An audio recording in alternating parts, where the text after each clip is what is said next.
To be honest with you, 2016 was a weird year. Everyone was obsessed with fidget spinners. I'm a fidget spinner. Dabbing was pretty much everywhere, and one of the most popular memes was a guy wanting to put his pen inside an apple. Which, fun fact, he's still doing this almost a decade later for some reason. But among all the weirdness happening in that year, one thing in particular was way stranger than anything else around that time. This is WireLexEXE. He has a YouTube channel where he uploads various videos about Garry's Mod, Half-Life, and even TF2. I murdered your teeth. Penis. On the 19th of May in 2016, he would upload something bizarre. This wasn't like one of his normal uploads, it was an early preview of a small mod he was working on called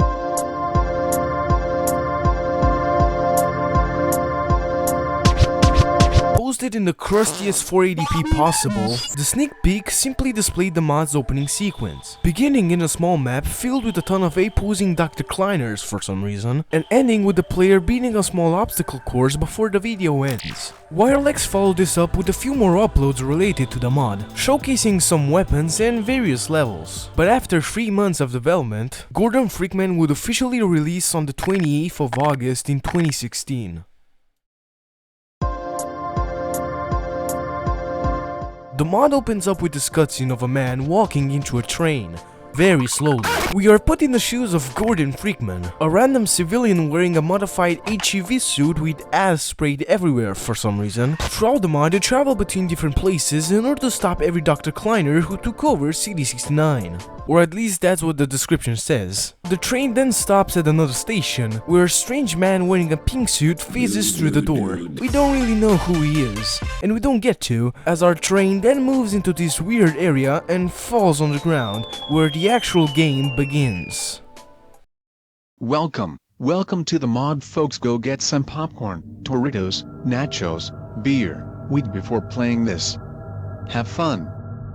We find ourselves in the exact same map as the first sneak peek WireLex posted. Walking down this place, you can notice that as you move, your camera bobs around, which at first felt pretty disorienting, but as you play through the game, you're gonna get used to it. We approach this Dr. Kleiner who puts us in a cutscene where he basically aggressively welcomes us.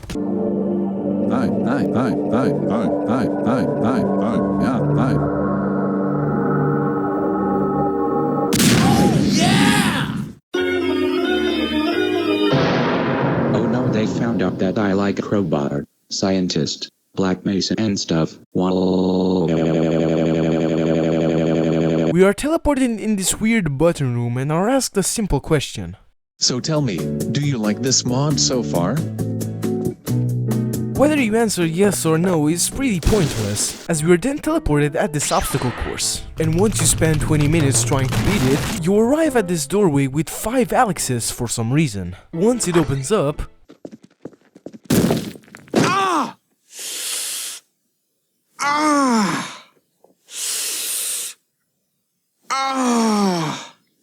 Gordon Freakman, you are a fucking retard.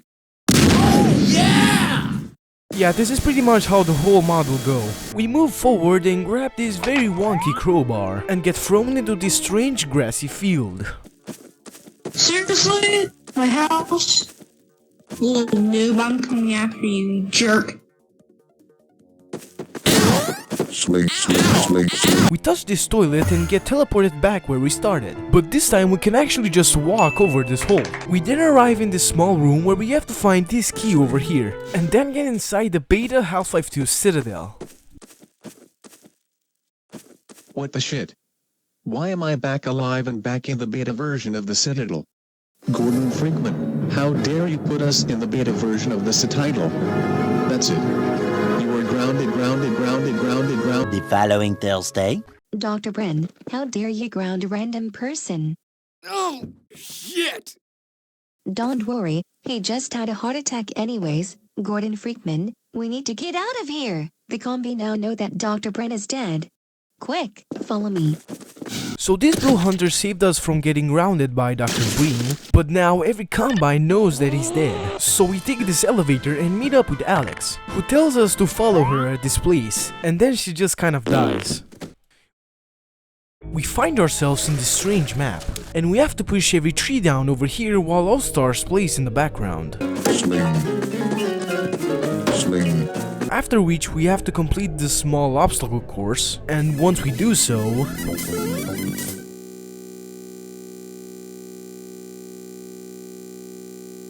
apparently it was all a game, and we grab a crowbar and smash our computer. Oh yay, let's do this. We then wake up inside this city made entirely out of missing textures, called Missing Town. We take an elevator and meet up with the strange pink man from the intro. Apparently his name is Pink Guy. And he tells us to escape this place. Aside from him, a few cars that run you over, and this random Dr. Breen for some reason, the town is completely empty. We climb this tower and grab a new weapon called the Missing Paste. It's pretty much a reskin bug bait that deals a ton of damage. We then enter a strange building containing a bunch of evil, hostile pink guys. There are so many of them that even looking in their direction can freeze your entire game. Either that or my PC is really terrible, so you'll have to take them out carefully. We then enter the wonderful and magical world of Minecraft, craft a crowbar, and meet up with this strange guy.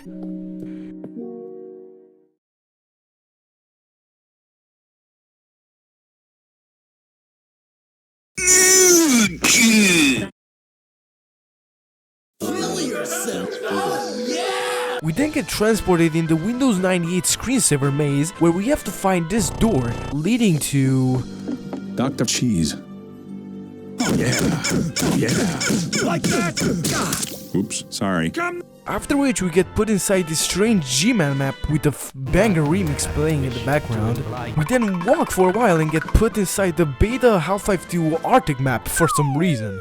Then enter a cave where we grab some wings, and I'm not even joking here. Gordon Freakman pretty much gets some wings that allows us to fly by pressing space. For God's sake, open the silo door! They're coming for us! It's our only way out! Oh my God, we're doomed!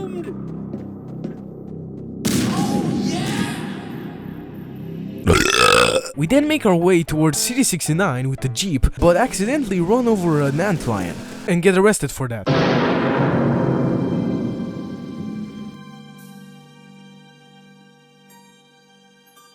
I cannot believe that I got jailed for that. That antlion could go fuck him or herself. That's it.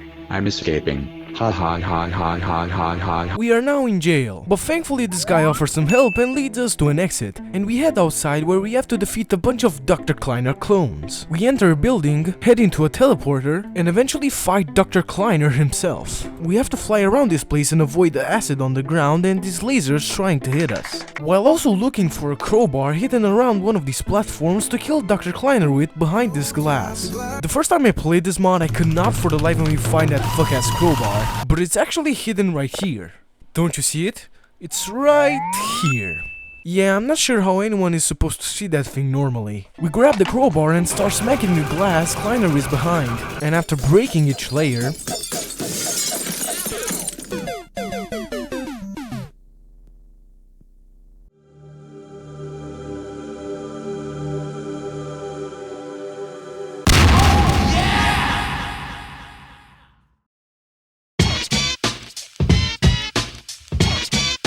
If you're confused about what just happened, don't worry, I am too. But that's sort of the charm of Gordon Freakman. The campaign we just played through doesn't even try to be one at all. It's more like a really long collection of maps roughly connected to each other. And that isn't necessarily a bad thing. Some of these levels are genuinely cool and funny. But man, can this mod be boring sometimes. Like, are we really going to pretend anyone would enjoy playing this driving section? I barely talked about it earlier, but there's pretty much nothing I can say about it except for how stale it is. In order to reach the end, you literally just have to hold W the entire time. It's laughably boring at this point, but that would make it interesting, so it's not. However, if you want some more Gordon Freakman for some godforsaken reason, you can play the several bonus maps the game has to offer. They're pretty short though, so I'll just go through them really quickly. The first one being Tutorial Cut, a scrap tutorial level of the game. It begins with that annoying ass spirit from Legend of Zelda explaining to you the controls. The W key makes you move forward. The S key makes you move backwards. Go fuck yourself. Then you just sort of pick it up, jump over an obstacle, and the map ends.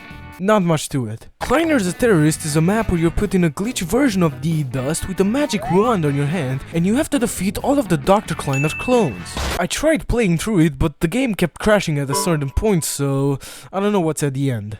Loot Crate is...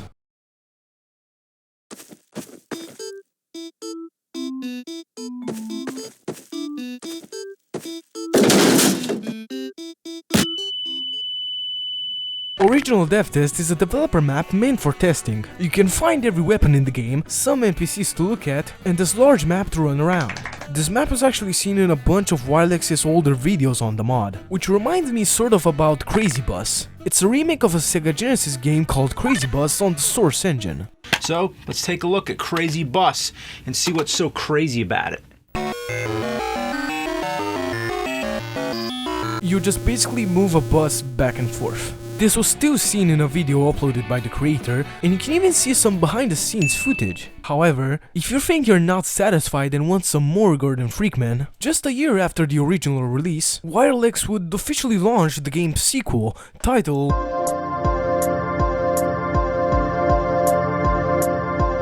Gordon Freakman 2 Kleiner-Life, released on the 24th of September in 2017, and it's literally just a better version of the original game. It's got more levels, more mechanics, and you can just see how much Wirex improved as a developer since the first game. We open up with a short recap of what previously happened. Kleiner was defeated by Gordon Freakman in the Citadel. Finally, Kleiner is dead. Now I must get out of here.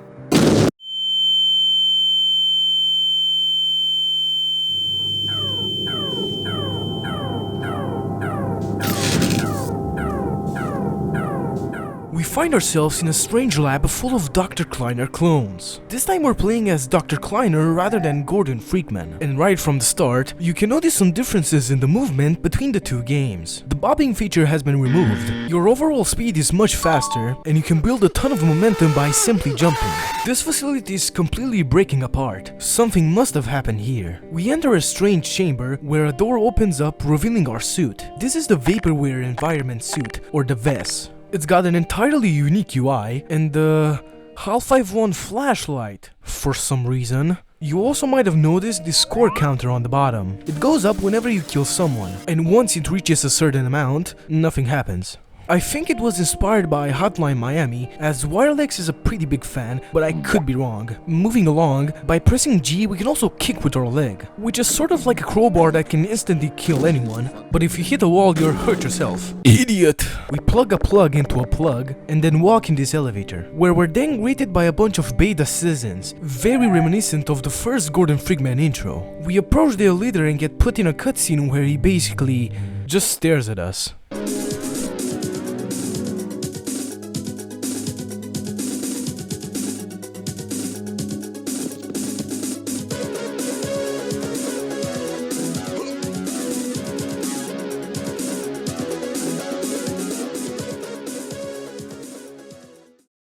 We find ourselves back in City 69, but something is different. Everything is green and there are a lot of beta citizens screaming about free TVs. We have to get the TVs.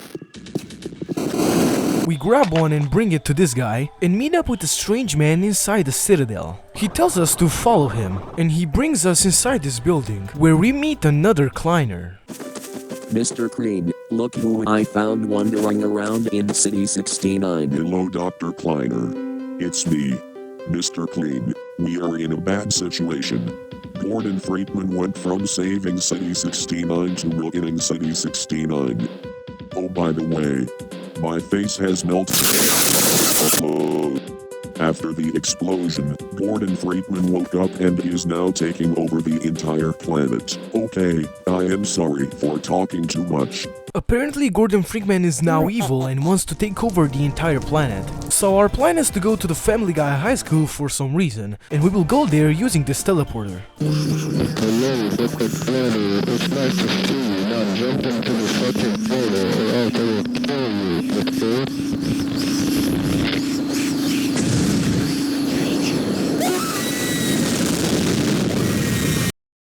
We We are now inside Missing Town. We follow the arrows and meet up with this scientist. And we bring him to this machine that turns us really small. After getting into this hole, turning back to normal and avoid a bunch of birds pooping on us, we grab a gun and have to turn on this time portal. So we kill a bunch of people, take a battery and head inside.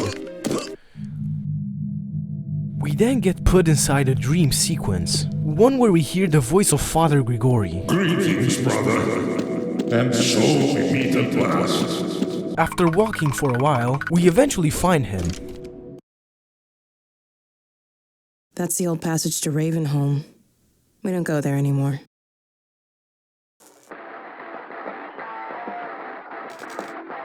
We then wake up inside this lab, where we are greeted with this evil scientist. Well, what do we have here? Isn't this Dr. Kleiner? It's kind of funny to see you trapped inside this glass box. Ha. The place blows up, but we manage to leave and get revenge on the evil scientist. However, we now have to kill a bunch of guys, and once we do so...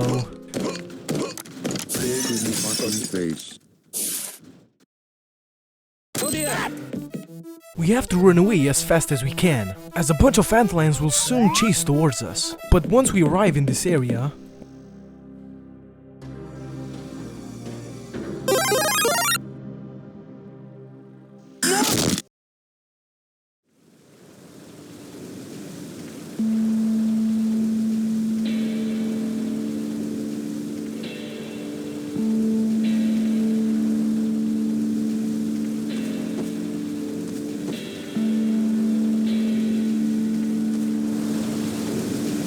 No fiddlesticks. What now? we find ourselves in a depressing version of Missing Town, one where everything is sad and stuff. We don't know what happened, but we later meet this pink guy, who tells us that because we traveled back in time using that time portal, we are affecting the two timelines, and we have to fix this before something bad happens. We wake up in a familiar location, but we are frozen in place and we start hearing some footsteps approaching us. Dr. Kleiner, this is all your fault. You somehow restarted the timeline, the entire game, the maps, and stuff.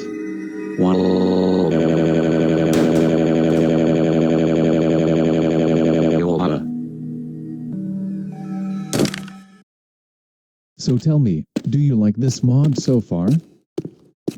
You touched no. Apparently we restarted the timeline or something, and after getting eaten alive by a bunch of TV people, we get put inside the first chapter of Half-Life 1, but it's full of developer textures and broken lighting. Oh, and we also get a black and white filter along the way. After reaching the anti-mass spectrometer,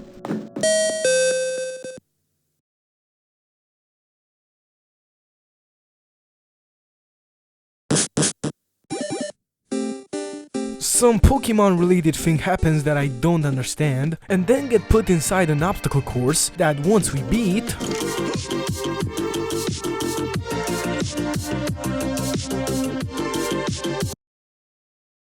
Oh, physics. What now?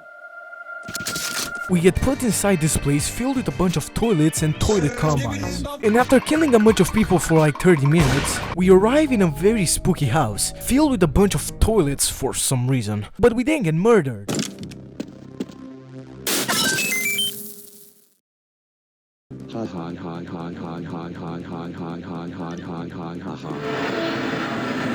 Turns out this was Gordon Freakman's house, and he puts us inside this trap that we very easily avoid. We then grab the bat from Hotline Miami and go fight this guy ourselves. Wait, how the fuck did you get in here? And lions, attack! Oh no, those were my favorite pets. How dare you kill them, Alex from Fake Factory. You know what, that's it. I guess I'll have to deal with you myself. Ow! Oh no, that was a mistake. I'm sorry, Dr. Kleiner. We don't have time to fight each other. Come on, we have more problems than what we have and stuff. We and Gordon Freakman are best friends now, and he walks us inside the Beta Half-Life 2 lab. He tells us that after the Citadel explosion, there's a new villain that we have to defeat, and we head outside, where we meet up with a strange ape-posing Dr. Kleiner, similar to the one in the original game's intro. Hi. Oh god, I don't understand this language. Well, it's up to you, Doctor. Hi.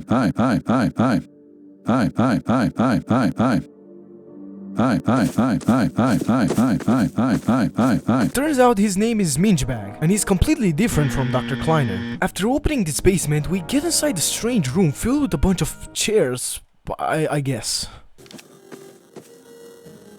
The true citizen knows that duty is the greatest. The true citizen appreciates the true citizen. The true citizen.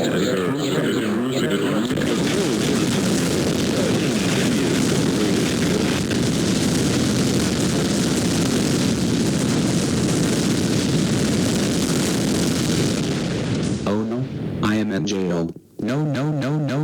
Mingebag betrayed us and locked Gordon Freakman up, and we get put inside this map where we grab a tool gun and start deleting a bunch of Mingebags and also freeing Gordon Freakman. We then get teleported to Aperture Science, and the game changes entirely. We now play in a third-person perspective with a very janky camera and can throw monitors. We start killing a bunch of combines before we are put inside a boss battle.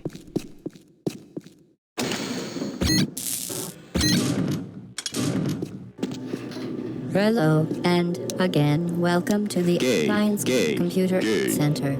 This is Bootleg GLaDOS. She will begin to shoot explosive barrels at us, and we have to grab them with our fist gun and throw them back at her. Once we damage her enough times, a bunch of personality cores will spew out of her, and she'll start shooting a laser that we have to avoid. Similar to Portal 1, we have to put these cores inside a furnace, where the cycle will continue until she is defeated. This boss fight is actually pretty fun in my opinion. It really complements the fast-paced movement of this game, and I found it really enjoyable.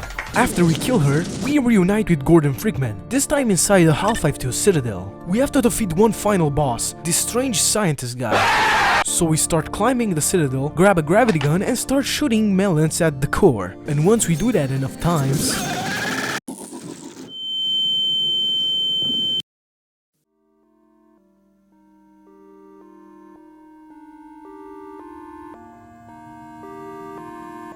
I am really sorry about everything that had happened. I just noticed that Kleiners and Mingbags are actually two different generations. Now the black missile anti-scientist is now dead. The Mingbags are dead. It's a long adventure. We are put in this strange map with a bunch of the friends we made along this long journey. But after walking through this tunnel...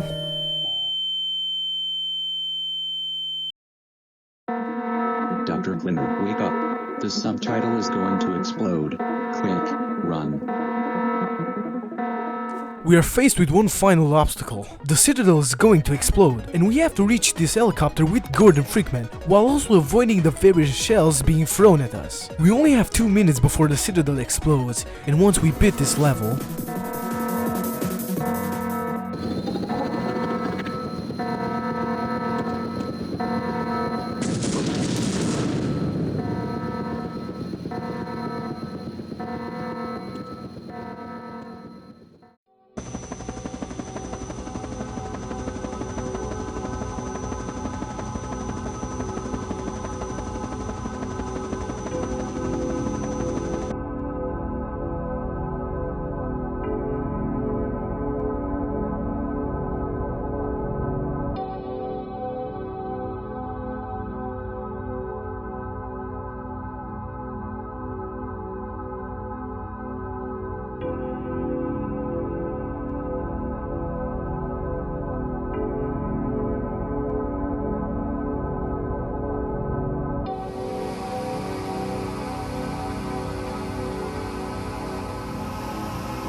This is our final task, choosing whether to end the world or not. You can either answer this with yeah, no, or maybe. If you choose no, you're simply put in the credits. But pressing maybe will lead to even more options. Ask for sequel, IDK, and kill yourself and stuff. IDK will simply lead to the credits, but Kill Yourself and Stuff will...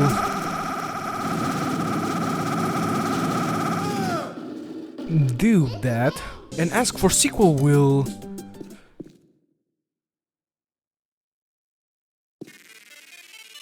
yeah. Choosing to end the world, however, will lead to this cutscene of a Wool Squid destroying the planet, and Dr. Kleiner riding out a car in space surrounded by stars, which is so tough I even made it my wallpaper. But if you decide to see through the entire credits of the game, you'll be brought into this house, where if you go ahead and leave... Oh no, Freeman. Come back. Oh yeah. Come back here now.